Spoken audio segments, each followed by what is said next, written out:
So yeah, hello there. I'm going to review the Doctor Who 50th anniversary. Yeah, can't speak. I'm going to review for you the Doctor Who 50th anniversary special, The Day of the Doctor, and it will have spoilers from the outset, as it were. So yeah, we basically got what we were promised, and a little bit more, which was really good. Billie Piper was said to return, but they didn't say she was going to be playing Rose, and lo and behold, she wasn't. And I think that's really good, because I basically do think that the story of Rose and the 10th Doctor is basically finished and done, and it would just spoil it if they added more to it. They also said that it wouldn't be, they also said it wouldn't be a multi-Doctor story, and in a way that was true as well. And another thing that they promised us was that there would be a sort of return of a classic Doctor, or they said that a scene had been filmed with a classic Doctor, and that turned up as well. We got promises, and we got more than just promises, because the one with a classic Doctor was they sort of had Tom Baker in a really good bit. He wasn't as the Doctor, of course, but I thought it was really good that when the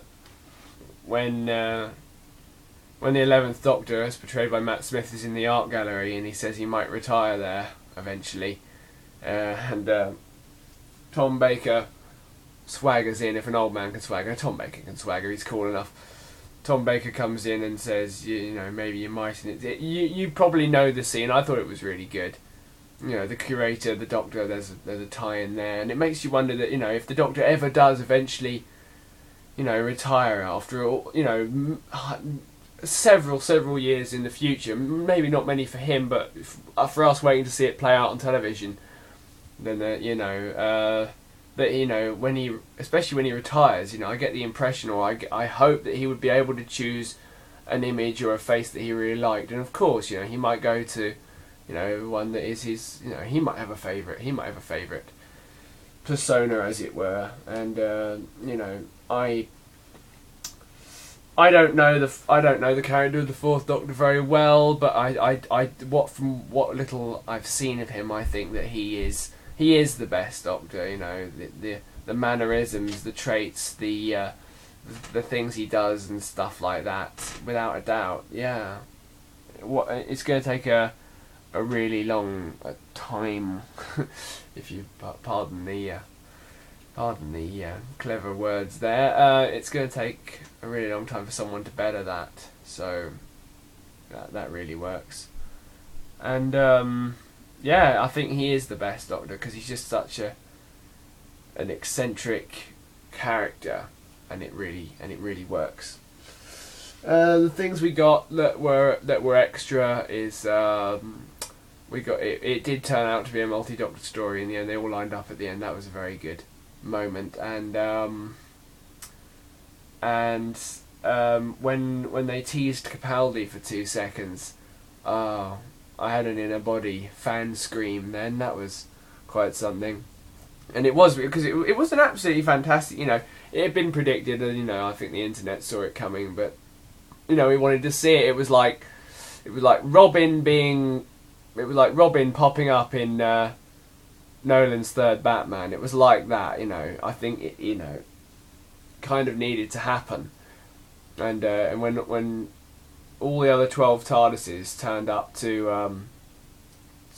this is really spoilery stuff.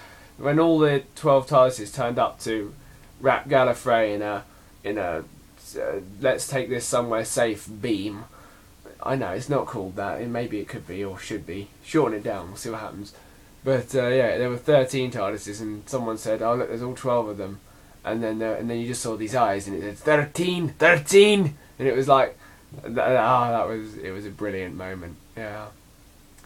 So yeah, we got that as well. I do have some issues with it, that it had, if anything, too much humour. There were bits of humour between the 10th and the 11th Doctor that really worked, and there was verbal sparring between the three of them as well. Verbal sparring between the two of them, the two like known ones, and verbal sparring between the three of them. It all worked. It was all genius, but there was too much of it. You know, I wanted to see anger from all of the Doctors, because that after 50 years, the anger has been a big part of the show, and I think it needed to have more screen time. It needed more of an appearance, and I didn't think there were enough inspiring speeches from all of the Doctors either. So, yeah, I do have some issues, but all in all, it was a 50th anniversary show worth waiting for, and I'll remember it for a long time, because thanks to me not being uber prepared. I mean, believe you me, if there was a gold medal for delaying tactics, I would never arrive at the ceremony.